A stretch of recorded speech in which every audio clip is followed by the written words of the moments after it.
Dear students,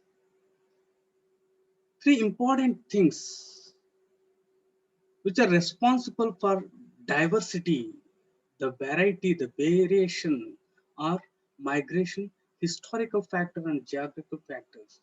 In this, the concept with respect to migration is pretty easy and simple. It is simple, a general common sense. But the more important thing is with respect to your historical factors and geographical factors. This is beautifully explained in your NCRT by taking into two accounts, that is the life in Kerala and Ladakh, historical factors and geographical factors. These things are correlated to one another. They are very much correlated to one another, my dear students. Life in two different parts of the country, Kerala and Ladakh. What is what it like whenever you think of Kerala, what comes to your mind? Whenever you think of Ladakh, what comes to your mind? Dear students, as I told you, we have general idea of some of the things, but there are many things which are deep, which are given only in NCRT. As I told you, today we will be covering at least minimum 10 UPSC previous year questions. These are very, very important. They may appear simple to you, but they are very important from the examination point of view because NCRT are the UPSC books. Moving forward, yes, students, here one thing is Ladakh. See, this is the Ladakh, a dry, barren landscape of the mountain desert of Ladakh. See, can you see here?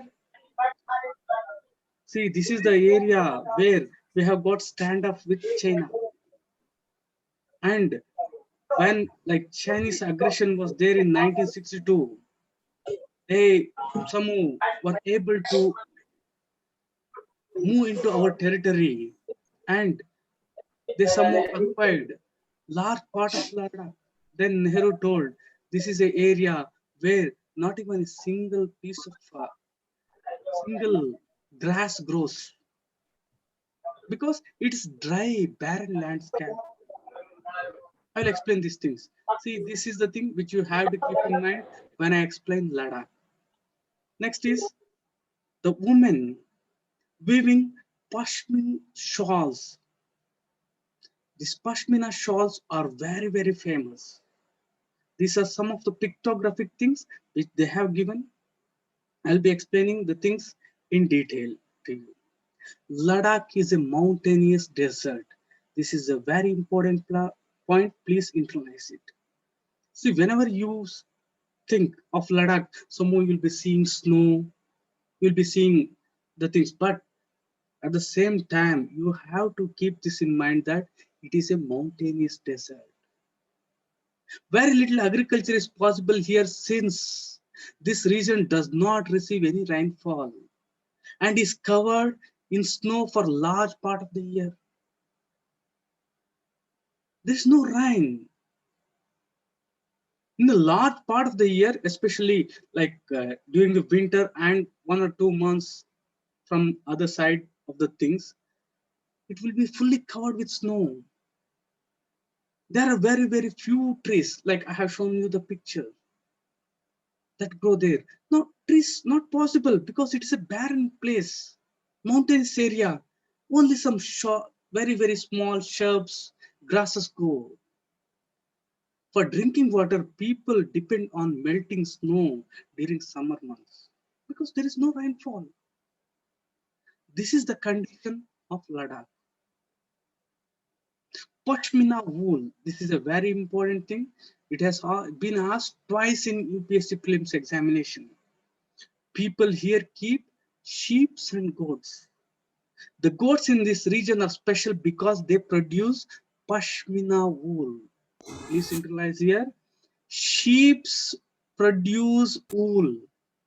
Normally, around the world, it is the goats. it is the sheep which produce the wool, but here goats produce the wool. People here keep sheep and goats. Sheep and goats feed on the herbs, the grasses, small grasses, because trees are not there. Goats in this region are special. Pashmin wool, a very, very important thing. They have asked in UPSC. Pashmin wool. Please note, this is in Ladakh. This wool is priced and Pashmin shawls cost a lot of money. The people in Ladakh sell the wool to the traders from Kashmir. Pashmin shawls are cheaply worn in Kashmir. What is the take back here? The wool is produced in Ladakh, but the shawls are worn in a great number in Kashmir. It is a very, very important thing, and that too, this wool is coming from goats, not sheep. Pashmin wool, Ladakh, from goats. Pashmin goats, we can call, right? The people eat meat and milk products like cheese and butter. Each family owns some goats, cows, and dizos, like that is yak cows. It was considered a good trade route as it had many passes through which caravans traveled to what is today called Tibet. These caravans carried textiles, spices, raw silks, and cotton. In fact, we, the Buddhism, our religion, our tradition, our culture, passed on to the other side of the Himalayas through Ladakh. Because, like as you are aware, Himalayas are very huge, parallel ranges. But between these ranges, there are some passes through which trade can happen.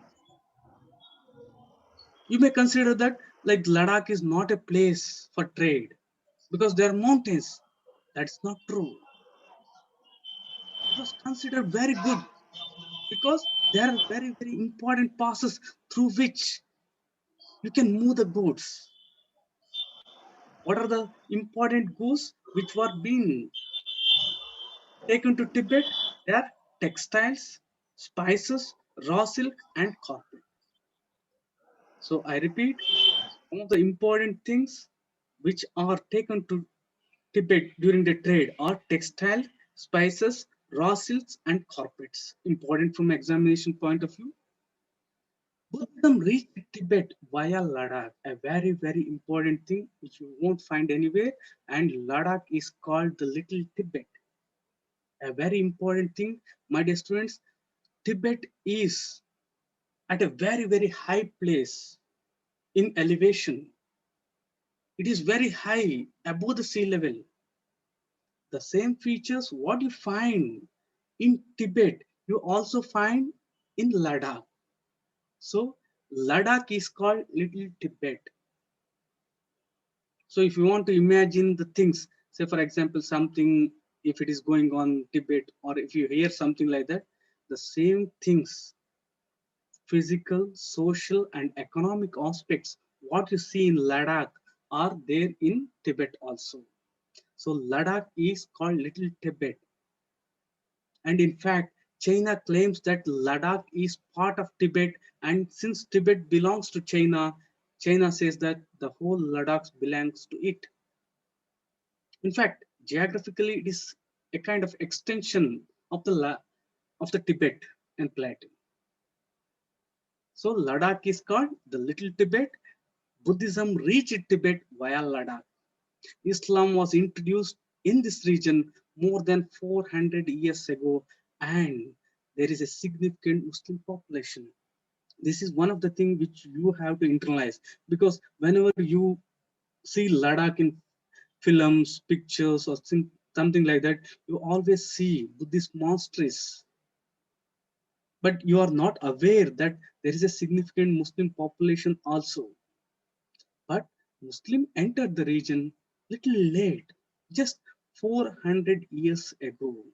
That is in 1600s, 1500, 1600. That is the time during which Islam entered Ladakh. Islam did not enter Ladakh long back. It was just 400 years ago. Ladakh is very has a very rich oral tradition of songs and poems. The local versions of Tibetan national epic, the Kesar Sag, are performed and sung by both Muslims and the Buddhists. This is a very, very important thing. They may ask you, what is the national epic of Tibet? That is Kesar Sag. So Kesar Saga or Sag, you can both are correct in pronunciation. That is the epic. Say for example, in India we have like Mahabharata, Ramayana, like that you have got Kesar Sag. So these are performed and sung by Muslims and Buddhists. This is a very, very important thing. This you can point out as a, where the secularity things are there. Though Islam being a monotheistic religion, it is even having and practicing some of the things with respect to the Kesar Sag. This you can write in your examination. Next, coming back to this, our next component, that is Kerala. So here in Kerala, we have got fishing nets, which are similar to the Chinese fishing nets. In fact, they are called as Chinese fishing nets in the local, if we translate. Next, this is one of the most typical thing, and it has been asked in UPSC twice. The boat race is an important part of Onam festival celebrated in Kerala.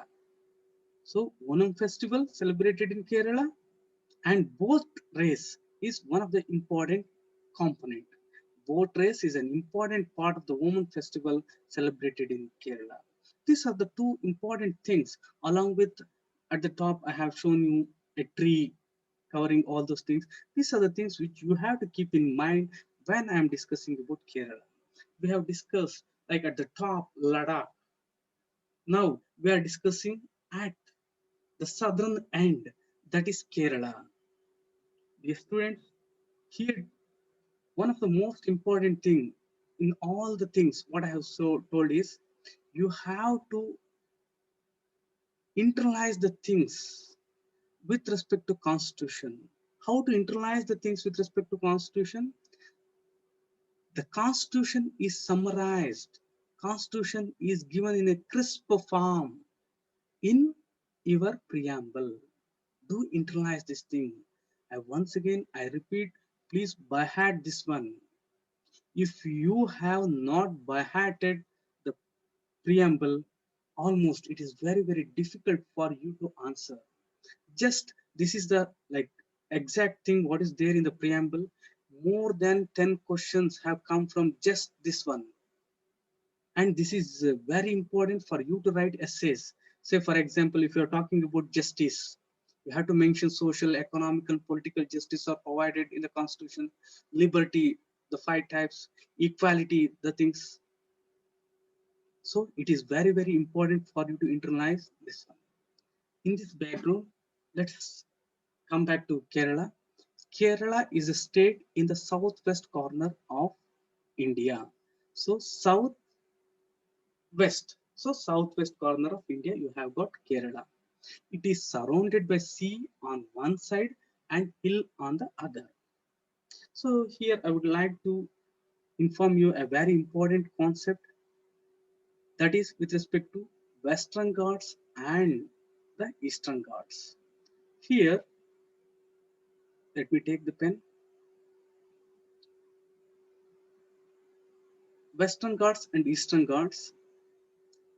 Here, my dear students, this is Western Ghats and this is Eastern Ghats. Western Ghats and Eastern Ghats meet at Nilgiri. Very important thing. So the ink is not available, but please concentrate here. Very important. Already UPSC has asked this one. Western Ghats and Eastern Ghats meet in Nilgiri. Then after Nilgiri, you have got an extension. This is called Cardamom Hills. This Cardamom Hills is the extension of your Western Ghats. I repeat, in UPSC they have asked a question previously. Where do Western Ghats and Eastern Ghats meet? Western Ghats and Eastern Ghats meet in Nilgiri. After Nilgiris, you find Cardamom Hills. These Cardamom Hills are the extension of Western Ghats, not the Eastern Ghats. This is one of the important things.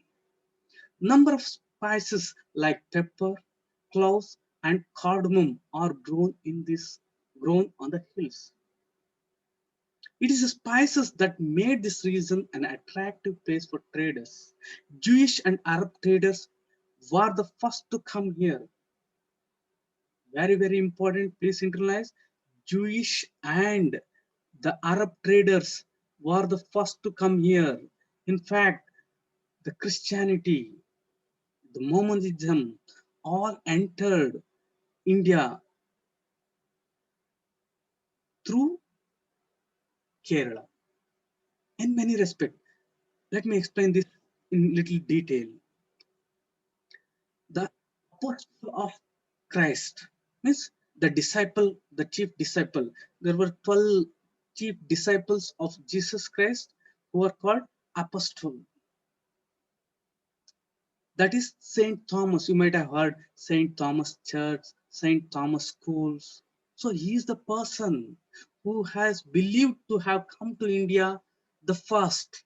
He is the person who has brought Christianity to India. See, he's like the contemporary of the Jesus Christ himself. So more, the apostle, the word is nowadays used more in the sense of missionary thing. Jesus Christ had 12 chief disciples who are called apostles. One among them was Saint Thomas. It is believed that he is the person who brought Christianity, see, 2000 years ago. So very important thing, Saint Thomas is believed to have come to India nearly 2000 years ago. 2000 years ago, and he is credited with bringing Christianity to India. Right? Many Arab traders also came and settled down here. Ibn Battuta, who traveled here a little less than 700 years ago, that is like 1300s, wrote a travelogue in which he described the lives of Muslims and says that they are a very respected community. These are very, very important lines because these are the areas from which UPSC is picking the questions. Ibn Battuta. So when did he come to India? When did he travel? About like 700 years ago. Many Arab traders came and also Christianity came to Kerala about 2000 years ago. The Portuguese discovered the sea route to India, very important. The sequence is important for you. Portuguese, Dutch, French, and British. I repeat, Portuguese, Dutch, French, and British. This is the sequence in which the Europeans came. So the Portuguese were the people who discovered the sea route to India, not the Britishers or the French. Vasco da Gama landed with his ship here. So Portuguese discovered the sea route to India from Europe when Vasco da Gama landed with his ship here. Because of all these various historical influences, people in Kerala practice different religions such as Judaism, Islam, Christianity, Hinduism, and Buddhism. This is a very important thing. The composition of Kerala is having almost all the major religions. Judaism, Islam, Christianity, Hinduism, Buddhism. If this question appears, you have to answer this. What are the religions present in Kerala? Because many of the students, they often ignore Judaism, Buddhism. So if you go by population, it is said that nearly 52% of the population is Hindus, nearly like 25% is with respect to Christianity, and 18 to 20% Islam. So the percentages doesn't matter, but these are the religions present in Kerala. And when we discuss further, we'll also discuss like how it is said that, like with respect to when we talk about the secularism, the credentials with respect to secularism, how the people of Kerala, though having diversity with respect to religion, how they have progressed with respect to education, all these things we will discuss. The fishing nets used here look exactly like the Chinese fishing nets which I have shown you, are called China Wala. See, here a very, very important thing. Internationally, it is called China, but in India, we call China. The fishing nets here are called China Wala, and they look exactly similar to the Chinese fishing nets. Even the utensils used for frying is called China Chatti. Is China here? And it is believed that the word China could have come from China. So, my dear students, so see the link here. We Indians use China, Chin. So this word would have come from that. That is the reason even in Malayalam, you have got China Wala means fishing net, and also China Chetti utensil. Are you getting the point? Chin, China. So these are the things long before which have been part of the culture in the Kerala. The fertile land and the climate are suitable for growing rice, and majority of people here eat rice, fish, and vegetables. Rice, fish, and vegetables are the staple foods. While Kerala and Ladakh are quite different in terms of their geographical features, the history of both regions has been similar, has seen similar cultural influences. I repeat, here a very, very important point to consider. History and geography are often tied in the cultural life of a region. If they ask you this question, whether it is in essay or all the things, you can take this example of Kerala and Ladakh. Historical and geographical things are often tied in the cultural life of a region. While Kerala and Ladakh are quite different in terms of their geographical features, the history of both regions has seen similar cultural influence. Both regions were influenced by Chinese, Arab traders. It was the geography of Kerala which allowed for the cultivation of spices, and the physical and the special geographical location of Ladakh and its wool that drew the trader to these regions. Spices drew the traders to Kerala. The wool drew the traders to Ladakh, and the passes through which they went to Tibet. So historical and geographical factors are often tied in the cultural life. The influence of diverse cultures is not merely a thing of the past. I repeat, the influence of diverse culture is not merely a thing of past. If you are if you are staying in a metro, look around you. Aren't you influenced by other people, other cultures? Say, for example, if I'm staying, if you think that I'm staying in Bangalore, there are many people who have come from Northeast.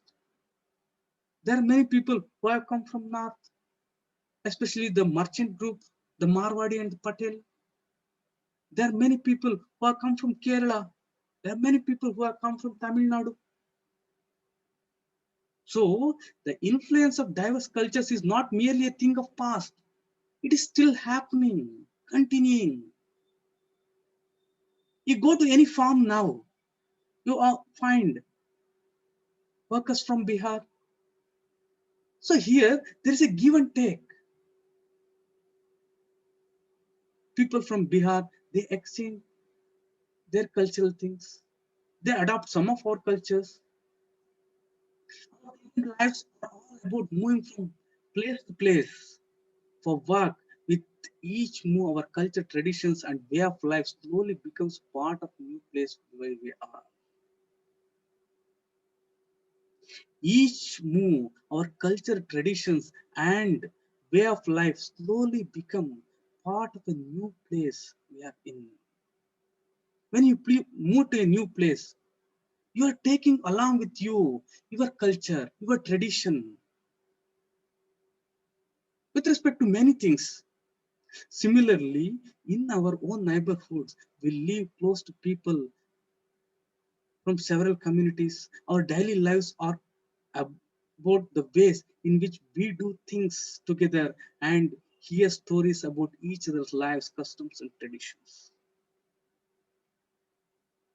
So, the whole gist of this slide is that the influence of diverse cultures is not merely a thing of past, where Arabs came, where Europeans came, where Chinese came. The process is ongoing. It's a continuous process. Even now, even today, we are surrounded by many people who have diverse culture. Knowingly or unknowingly, these people are influencing us and they are influenced by us. Dear friends, unity in diversity is a phrase given by Nehru. Very important concept. It has not been asked, but it can be asked. Who has given the phrase unity in diversity?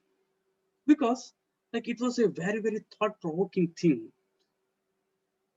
Because people thought that diversity leads to differences, different leads to disunity or division. But Nehru phrased the thing unity in diversity, which is unique to India. No other place in the world you find this diversity at the same time unity. India is one of the most peaceful areas in spite of diversity. Nehru coined the phrase unity in diversity to describe the country. Very important thing. Unity in diversity is the phrase used by Nehru to describe the country. Here, what does this imply? Means we have unity. At the same time, we have diversity. In his book, The Discovery of India, two important things. Nehru has given the phrase and also the name of the book, The Discovery of India. Nehru says that Indian unity is not something imposed from outside. Indian unity is not something imposed from outside, but rather it was something deeper and within its fold. So what Nehru is saying here is that it's like the diversity what we have, the unity what we have are the things which are embedded in our own culture itself. The widest tolerance of beliefs and customs are practiced and even variety acknowledged and even encouraged. Very important thing. When we have different diversities with respect to beliefs and customs, there are every chance that clashes can happen. But we have acknowledged and also we have encouraged. So very important line. Let me read this line for you again. According to Nehru, Indian unity is not something imposed from outside. The unity what we have, despite of diversity, is not that which is imposed from outside. It was something deeper within its fold. Unity is within us. the widest tolerance, not just tolerance, the widest tolerance of belief and customs. There are many, like hundreds of beliefs and traditions. We have tolerance for all these things are practiced, and every variety acknowledged and even encouraged. The diversity is acknowledged. At the same time, it is encouraged. Nowhere in the world this happens, my dear students. Here, very important thing, you should develop a very positive attitude towards everything related to India, that is Bharat. See, often we maybe the influence of our society, culture, newspaper, or anything, whatever you say, we often see like some, in fact, have a very, very negative attitude towards the country. This is very, very bad, especially for you, civil servant. You have to respect the law of the land. If you are blaming, whom are you blaming? You are blaming on yourself. My dear student, this is a democracy. In democracy, you are the king. You are the ruler.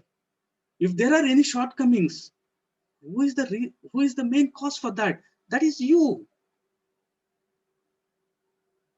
Are you getting me? So either in the interview or in mains, or please make it a point. Don't say that in India we don't have that, we don't have this.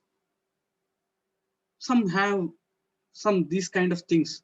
Don't even talk, because these will be expressed knowingly or unknowingly in your answers, in your interview. You should appreciate everything what is there in India. One of the main reason is you are the king. We have got democracy here. If you are blaming the country, you are blaming on yourself. At the same time, Supreme Court judgments. Never ever go against Supreme Court judgment in any of your answers. You can say that there are some arguments with respect to for and against. There are some positive and negatives, but at the end of the day, you have to go with Supreme Court judgments. What Supreme Court says is constitution in India. Constitution is interpreted by the Supreme Court. My dear students, please do develop a positive attitude towards India. Please do develop positive attitude towards Indians. So India has two names, that is India and Bharat. This has been mentioned in the constitution itself. India, that is Bharat, because our founding fathers, they had a there was no unanimity in the constitution assembly as to keep India or Bharat. So they have made the two names. Both are correct. You can say like India or Bharat. Both are correct. These are well acknowledged even in the constitution. I repeat, my dear students, you have to appreciate what all there which is there in India. I'm not saying that you should blindly say that everything is good. No, what I'm saying is there are pros and cons, but you have to appreciate the things. You have to come up with the solutions. Should not drag that this is not good, that is not good. We have got many things. We have improved. We cannot compare ourselves to the countries like in Western Scandinavian countries. The standard of living, the growth, the development, what we have now, the people of Europe were having some 200 years back. The standard living was very high then itself. Democracy has a concept evolved there over a period of thousands of years. Here, democracy we have adopted. And in democracy, if you are criticizing any country, you are the reason for that. And please do have a very positive attitude towards India, the constitution, and everything. This is very important for you to get good marks. And please do internalize everything which is there in the preamble. Preamble is the mirror of the constitution. India's diversity has always been recognized as a source of strength. This is a very, very important thing. As I already explained to you, many people think the other way around. If there is homogeneity, there will be peace, prosperity. No, in fact, that is not the true. In fact, wherever there is homogeneity, we have found more quarrels, segregations, things like that. Very important line. India's diversity has always been recognized as the source of its strength. When the British ruled India, women, men from different cultural, religious, and regional backgrounds came together to oppose them. India's freedom movement has thousands of people of different backgrounds in it. A very important line, please internalize. Indian freedom movement has thousands of people of different backgrounds. Means there was diversity in the composition of the freedom fighters itself. But they worked together. They worked together to decide joint actions. They went to jail together. They found different ways to oppose the British. Interestingly, Britishers thought that they could divide Indians because they were so different, then continue to rule them. But people showed how they could be different and yet united in their battle against British. This is a very, very powerful slide. Dear students, this may appear general, but the things which are given here. British tried a lot to divide. First, they suppressed the Muslims. Afterwards, they encouraged the Muslims. Afterwards, they tried to encourage some downtrodden. So the thing is, they came to know that there is a diversity. So they wanted to make this diversity as a weak point. But Indians have shown that it is not possible. You cannot find this diversity in any place, especially 200 years back when Britishers came. So, though the Britishers tried to divide us, we were together. We went to jail together. We opposed the British. We used different methods. All together, we fought together and we won the freedom. Here, very important thing, why we have national flag, why we have got national symbols. These are the things which highlight and which are there to make the unity conspicuous. Indian flag was used as symbol of protest against the British by the people everywhere. So people used to use the flag. All the religion, all the people around India, everywhere, whenever someone is carrying flag, it was a symbol of protest against the British. Are you getting the point? How people were able to unite together in spite of diversity. National flag was one. These were the symbols. This showed that we are together. Indian national anthem composed by Rabindranath Tagore is an expression of the unity of India. Songs and symbols that emerged during the freedom struggle serve as a constant reminder of our country's rich tradition of respect for diversity. Dear students, here, what is the take home for you? Why we have got national flag? Why we have got national symbols? To create unity. And this is proved already during the freedom movement. These symbols, these flags have already proved that they have a huge potential to unite the people.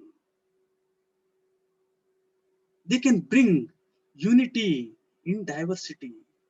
So this is one of the major thing. Not only that, a point which we can add upon, we have unity even in the monsoon. Even in monsoons, we have unity. The country, whole country has monsoon kind of climate. So I repeat, we have got monsoon climate, form of climate. How does this has unity features? Say for example, this is India. Most of the rain what we get is from Southwest monsoons, they enter in June, they pass. By July, they reach the North India and also Northeast. Afterwards, by the end of the season, they move back, they retreat. So the whole country is united even by the monsoon. These are some of the things which make us feel that we are one. In this direction, we should have, we should analyze some of the most important things which have brought unity despite of diversity.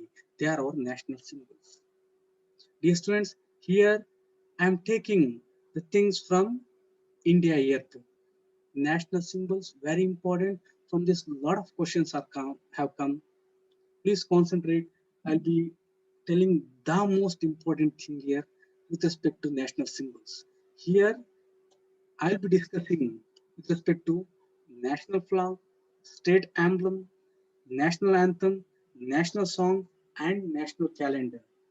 Here, one by one, national flag. In this, I'll be discussing about the features or characteristics of national flag, the display of the flag, the Flag Code of India 2020, provisions of the Flag Code.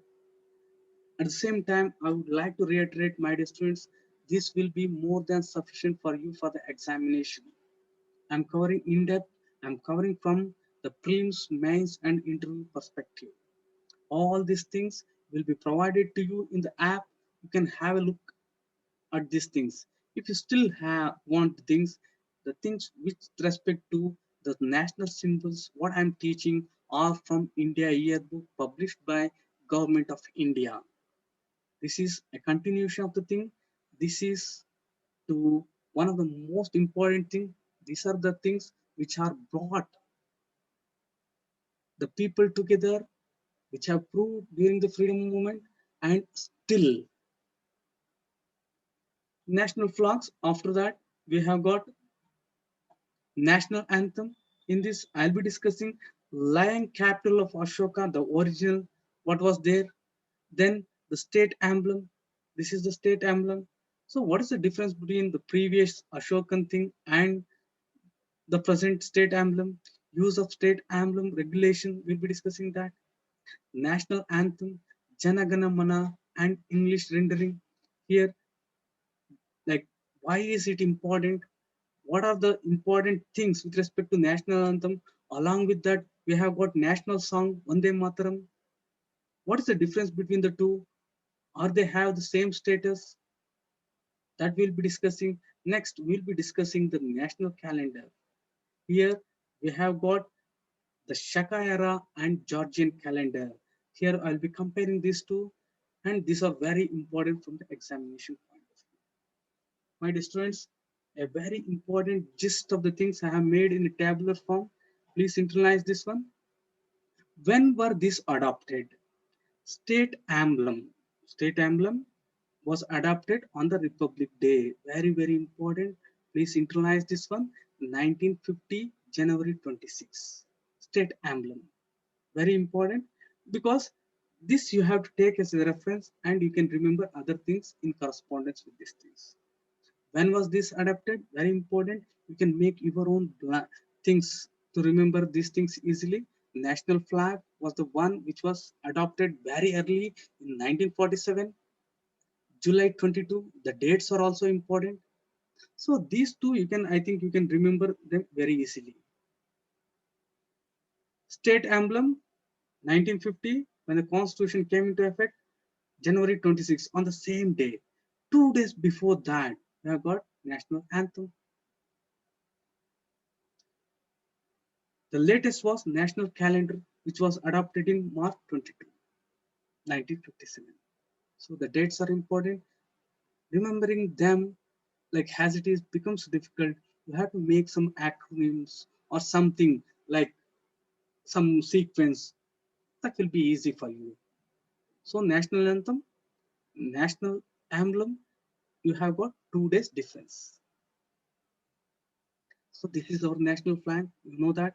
What are the main important things? National flag shall be rectangular in shape. Very important thing. Always the flag should be rectangular, not a square. It has to be rectangular in shape. Ratio of length to height, that is width of the flag, should be 3:2. So it has to be in the ratio of 3:2. Length to height means height has to be 2, length has to be 3. Ratio of length to height is 3:2. The national flag shall be a tricolor panel made up of 3 rectangular panels or sub-panels of equal width. Very important, my dear students. National flag is rectangular, so it will be a rectangular one in which we have got 3 sub-panels. All the sub-panels should be of equal width, and length to height should be in the ratio of 3:2. Very important. Next, the color of the top panel should be Indian saffron. The word is important. It should be Indian saffron. It's not like red. You can't write like red. You can write saffron or kesari. And the bottom panel is Indian green. So to be specific, if in the examination, if they give the choice like only green, you can go for that. But if you have Indian green, you have to go with Indian green because this is what the official government thing. India Yearbook is published from the government Ministry of Information and Broadcasting. The middle panel should be white, bearing at its center the design of Ashoka Chakra in navy blue color with 24 equally spaced spokes. This has already been asked, how many spokes are there in Ashoka Chakra? See, the things what I have thought, more than 10 questions have come from these things. So how many spokes are there? There are 24 equally spaced spokes in Ashoka Chakra. Ashoka Chakra shall preferably be screen printed or otherwise printed or stenciled or suitably embroidered and shall be completely visible on both sides of the flag in the center of the white panel. Very important thing. See, you cannot have a flag where it is only for one side. For the both sides, it should be visible clearly. Ashoka Chakra shall be preferably be screen printed or otherwise printed or stenciled or suitably embroidered and shall be completely visible on the both sides. This is very, very important. Right? With respect to display, these are the factual things. Just remember with some mnemonics.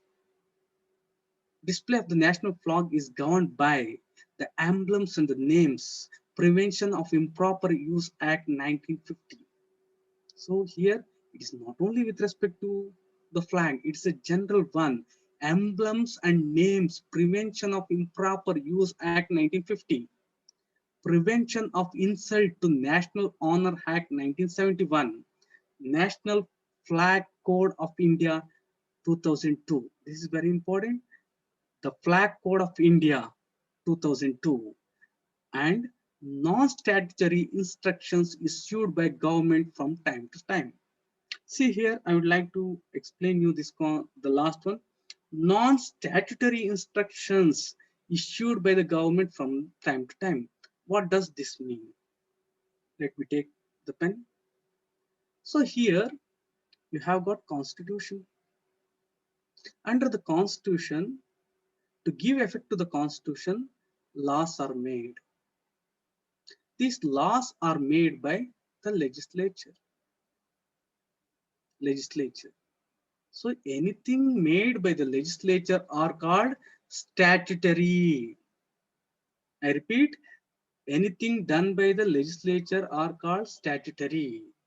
So anything ending with law or anything ending with act are statutory. So if they call something has statutory bodies, these are created by the legislature. On the other hand, if it is done by your executive, then they are called as executive resolutions. If you come across a line which says that these were found by the resolutions, resolution means the executive has done, your Modi ji has done, your Jagan Yediyurappa has done. They are the executive. When there is something like act, ending with act or law, these are not done by your Jagan. These are not done by your any of your ministers. These are done by the legislature. Parliament is the union legislature. Is this point clear to you? Anything ending with act or law are done by legislature. The act, anything done by the legislature are called as statutory instructions. On the other hand, anything done by the executive are called as executive resolutions, or anything which ends with rules, regulations, bylaws are made by your executive, not your legislature. Clear? So anything ending with rules is done by executive. Laws, acts, anything ending with these terms are done by your legislature. Moving forward, next in national flag, the most important thing is the Flag Code of India 2002. Because previously, like everything related to flag was not present in a single place. Flag Code of India 2002 is an attempt to bring together all the laws, convictions, practices, and instructions for guidance of the concern. So here there is nothing like law, statutory, or any constitutional provisions with respect to the flag code. Flag code is just an attempt to bring all laws, convictions, and practices and instructions for the guidance of all the concerned. Means what is done in the code? In the flag code, we have brought all the things with respect to the national anthem, with respect to the national song, with respect to the flag. So we have got many laws, many rules and conventions. Here, what we have made is, with respect to the flag code, what all the things present in diverse acts, we have brought together. The Flag Code of India 2002 represent all the things related to the flag. There may be laws, conventions, rules, regulations, bylaws. It came into it became effective from January 26, 2002,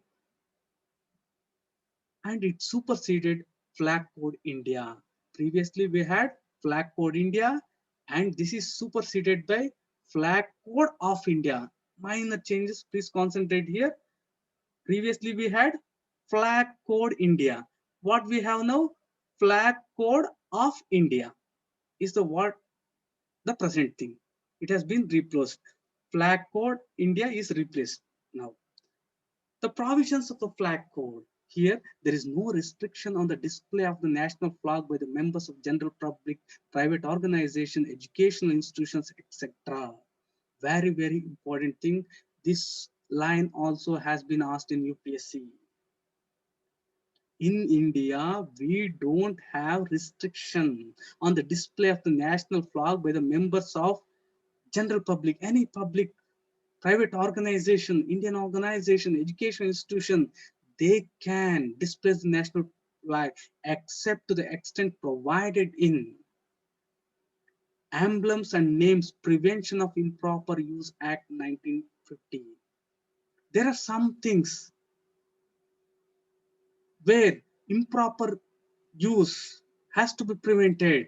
Those kind of things you cannot do.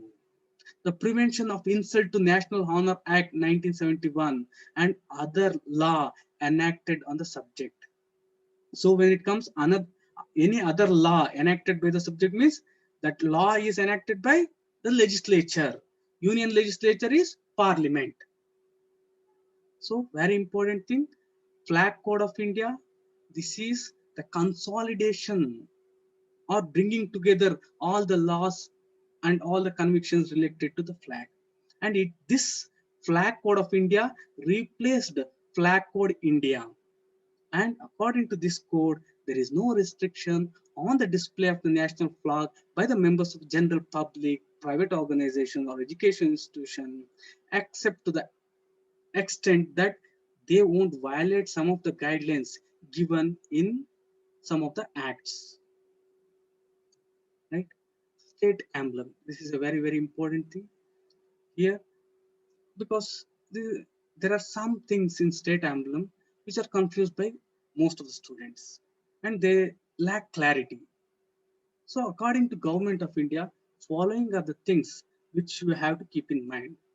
The state emblem of India is an adoption of lion capital of Ashoka at Saranath. Very important. The emblem, the lion thing, what you saw in the beginning, it is an adoption of the lion capital of Ashoka. At the same time, it doesn't end there. At Saranatha, very, very important, because we have got many lion capitals of Ashoka. They are a little different, but the state emblem of India is an adoption of the lion capital of Ashoka at Saranatha. So these are the things which are given in the India Yearbook. In addition, something like if you see something like brackets, you think that these are the extra information what I'm giving. The things which are given in the India Yearbook, in the NCERT, are the most important things. The things which I give in brackets are for your better understanding of the things. Lion capital of Ashoka at Saranatha. Here you have got 4 Asiatic lions placed on the top of Ashoka pillar at the Buddhist site of Saranatha by the Emperor Ashoka in about 250 BCE during his rule over the Mauryan Empire. A very, very important thing. So here, where is Saranatha? So what is Saranatha? Who has put the land capital there? When was it installed? And the lions, these are Asiatic lions, not like African lions. The land capital of Ashoka at Saranatha is placed on the top of the Ashoka pillar at the Buddhist site. So Saranatha is a Buddhist site by the Emperor Ashoka in about 250 BCE. Right? So this is the one. Please observe the thing which is on the right side of you. This is the original lion capital of Ashoka at Saranatha. Okay, come back, listen to now. Afterwards, you can once again, I will compare both the original and the present one. The lion capital of Ashoka, the original lion capital, has 4 lions mounted back to back on a circular abacus.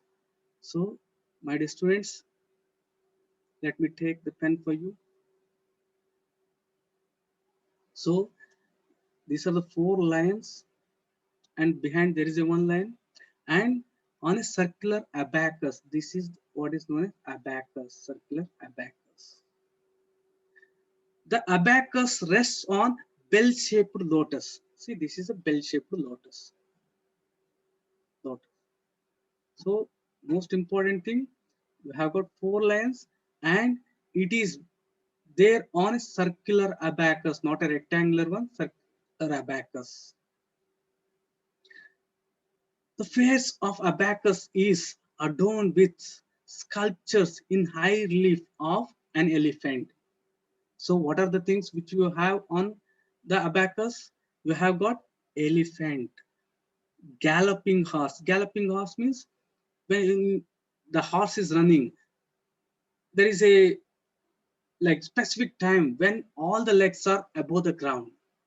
So that is galloping horse, running horse.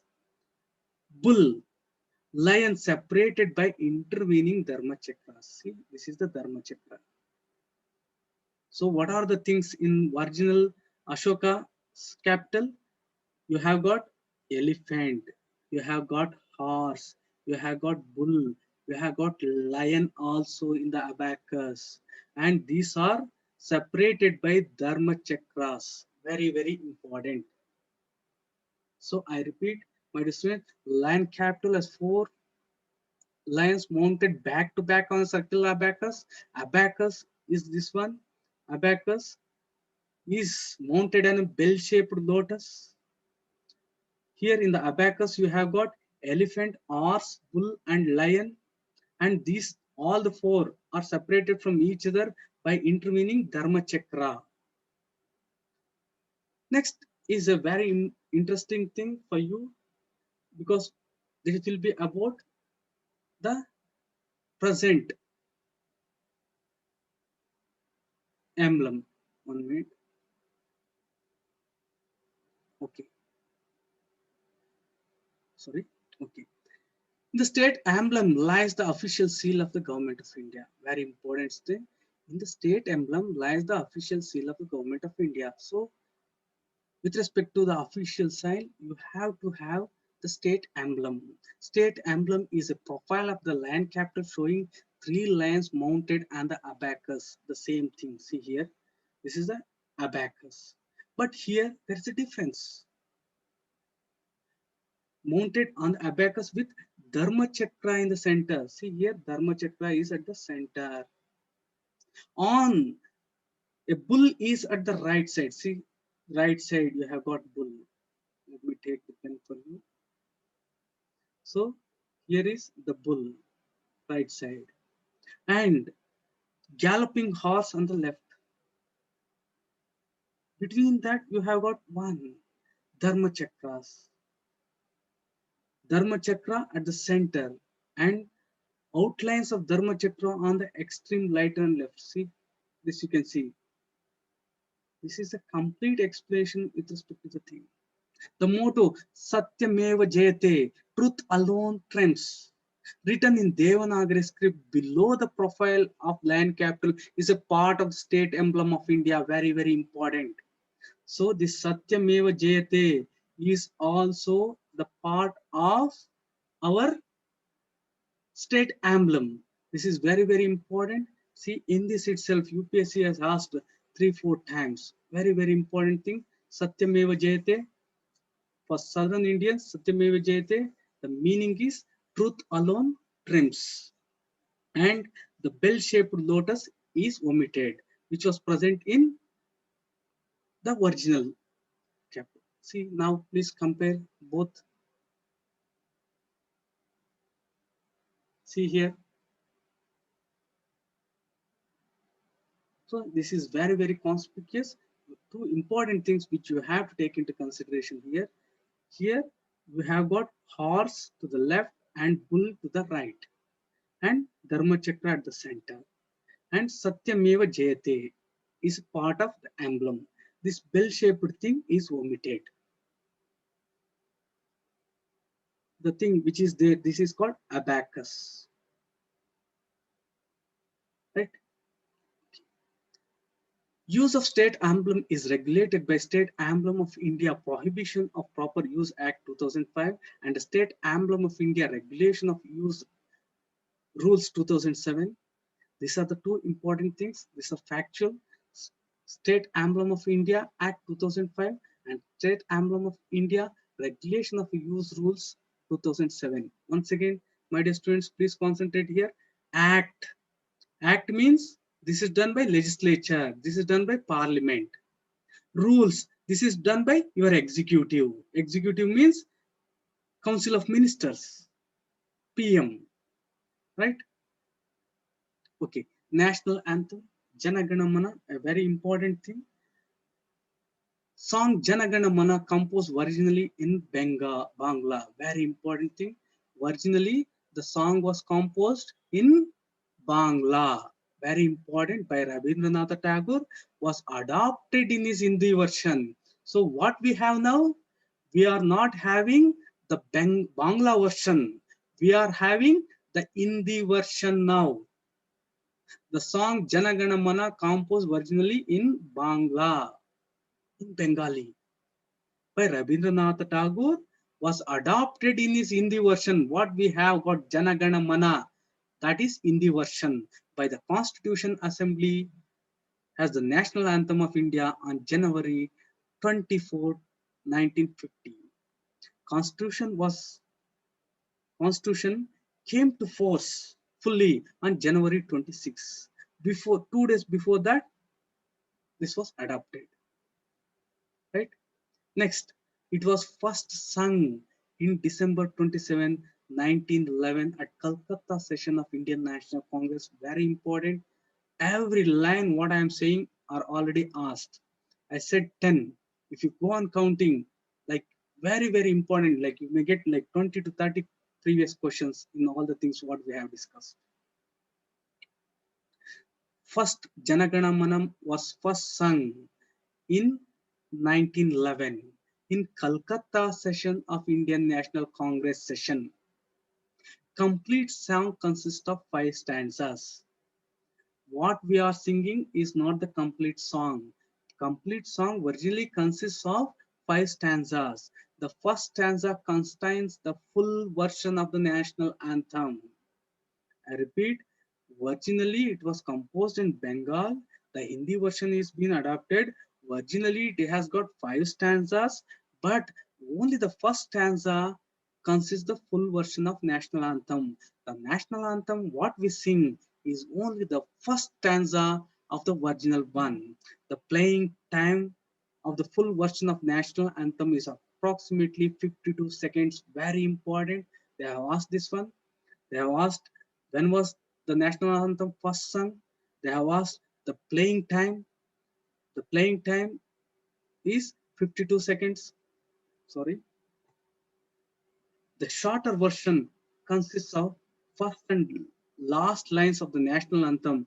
Playing time approximately 22 seconds is also played on certain occasions. Very important. National anthem 52 seconds. Shorter version consists of first and last line. This is for only 25 seconds. To sum up the things, Janaganamana originally written in Bangla by Tagore. Hindi version is adopted by the Constitutional Assembly 2 days before the Republic Day. It was first sung in 1911 in the Calcutta session of Indian National Congress session. The original song composed by Tagore was having 5 stanzas, but only the first stanza consists of a full version of the national anthem. The full version of the national anthem should be sung in 52 seconds approximately. Shorter version 20 seconds. Shorter version consists of first and last lines of the national anthem. Right? This is the Janaganamana. Please go through that. And also, my dear students, it is very important for you to understand the meaning of Janaganamana. Here, Rabindranath Tagore himself has translated this one. So, my dear students, please go through this one. And it is very difficult for you to understand these things. So, what I say is, Google the meaning of Janaganamana in your mother tongue and please internalize this thing, because this is one of the important things which stresses upon the unity. See, you can see here like Vindhya, Himachala, Sindh, Gujarat, Maratha. See, the whole diversity here it is expressing. Still then, it is showing the features of unity. So, the meaning is important. Please internalize the things in your mother tongue, my dear students. National song, that is Vande Mataram. Next, very important. To some extent, there were some controversies associated with these things. So I won't be touching upon these things, but I'll say what exactly the things with respect to the national song. See, national anthem is Janagana Mana, but national song is Vande Mataram. Here, the song Vande Mataram is composed in Sanskrit. The song Vande Mataram is composed in not Hindi or Bangla. It is composed in Sanskrit by Bankim Chandra Chatterjee. Was a source of inspiration to the people in the struggle for the freedom. It has equal status with Jana Gana Mana. Very important. Jana Gana Mana and Vande Mataram have equal status. Vande Mataram is a national song and Janaganamana is our national anthem. The first political occasion when it was sung was in 1896 session of Indian National Congress session. Janaganamana in 1911 Calcutta. This one way back, way before, it was in 1896. It has got some controversies around these things. So let me give some of the important things. Whenever I use these kind of brackets, these are the things which I am giving extra. What I say is the things which are given in NCERT and India Yearbook are very important than the things which I give extra. Because these are UPSC books from which UPSC is picking the questions. I can make the things more interesting by giving some stories, all these things, but they're not that important because questions may not come from that. Questions are coming from the UPSC books, the NCERT, the India Yearbook, and so on. 1896 session of Indian Congress, Indian National Congress, that was the 12th one. And it was also held in Calcutta, very important. And it was presided over by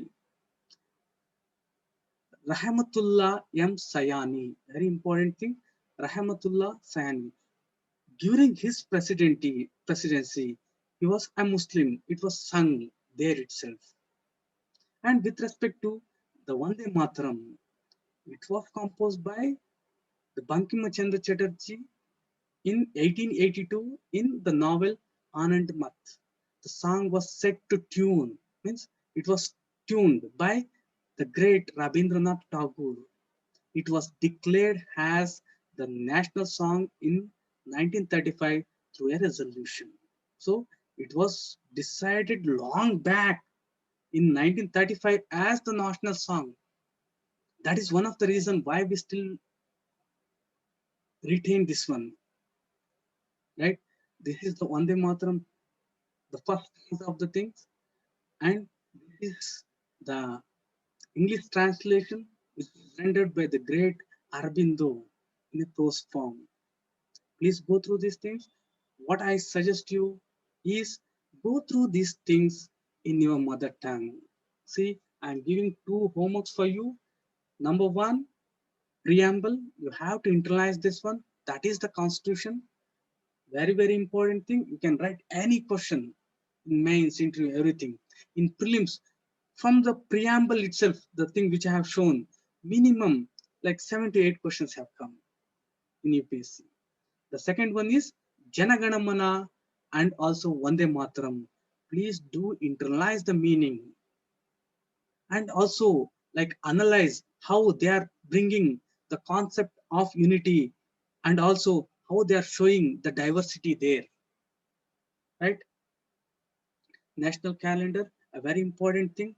Please concentrate. This information you won't be getting anywhere.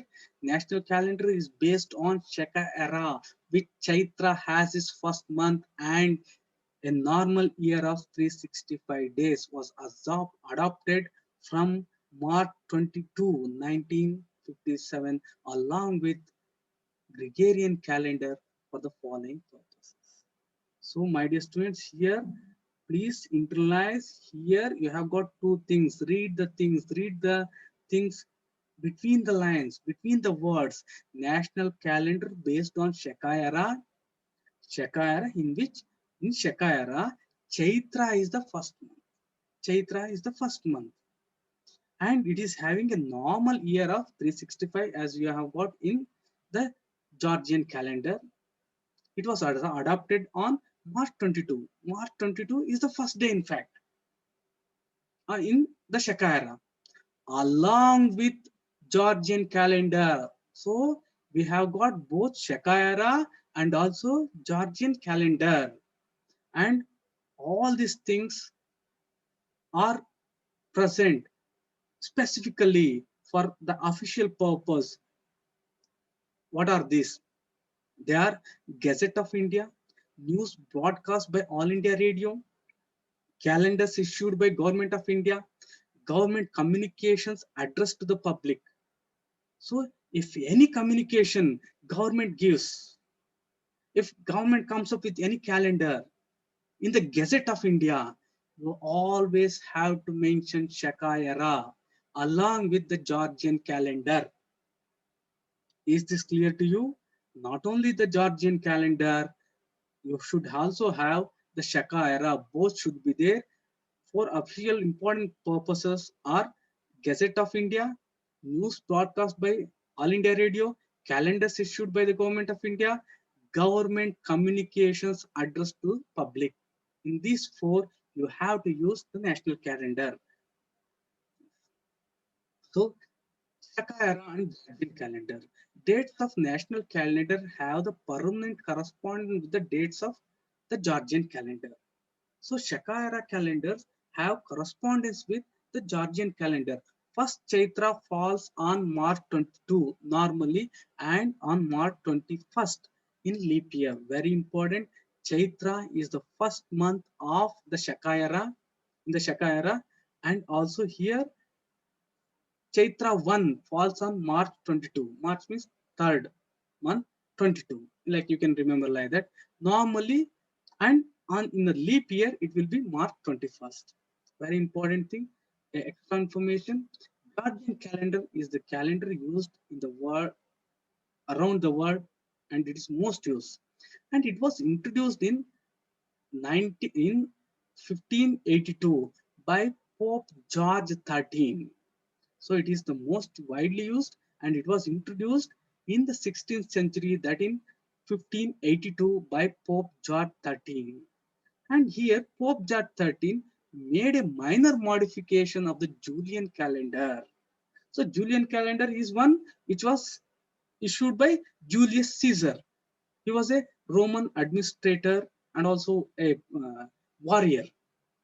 So Pope George XIII made some modification in the Julian calendar. What are these modifications?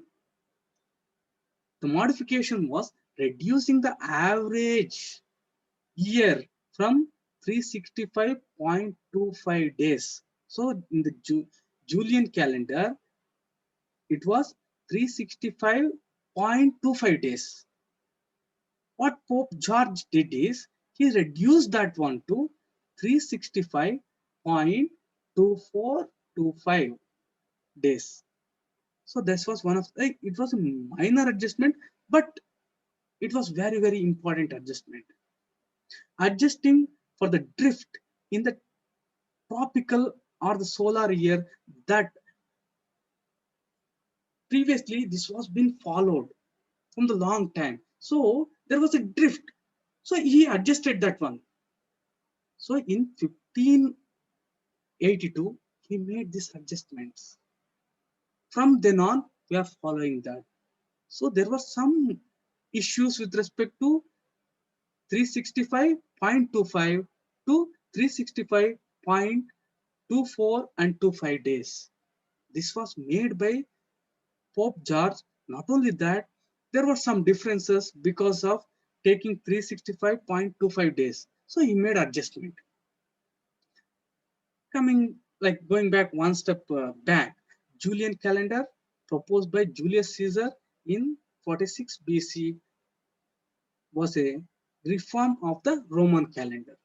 See here, Georgian calendar was a modification of Julian calendar. Julius Caesar, it was the modification of Roman calendar.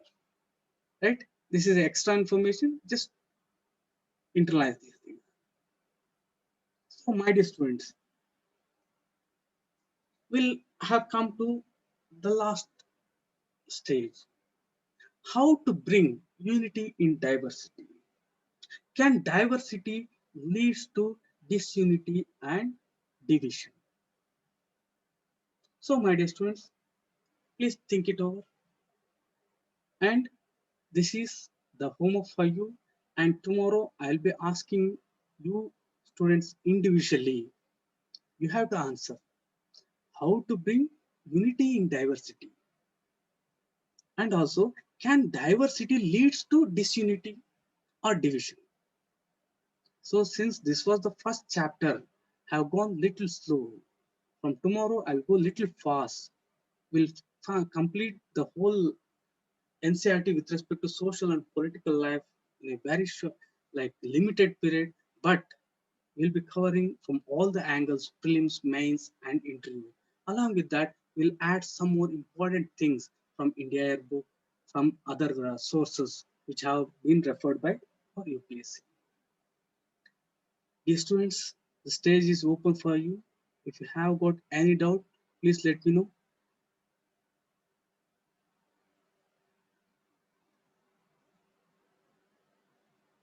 All the things what I have taught will be provided to you in the app. So what the main thing which you have to concentrate is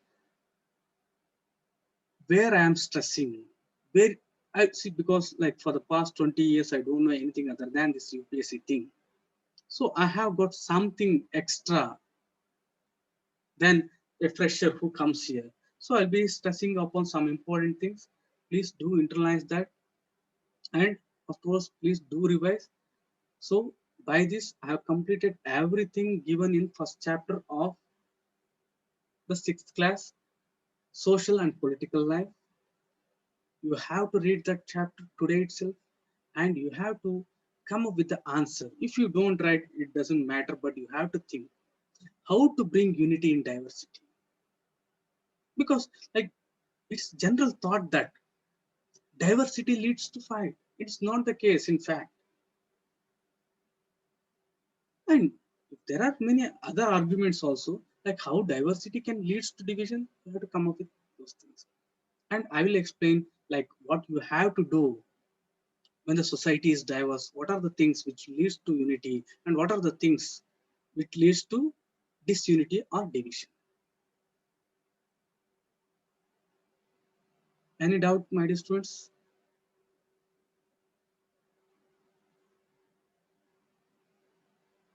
So if you have any doubt, please let me know. Okay. If you don't have any doubt, let me wind up the session. Please do read the first chapter and come up with the things. This is a very simple chapter. As we go further, all the things becomes very, very interrelated. Then you may get confused. These things are not that easy for you, right? Thanks for listening to class. Have a nice day.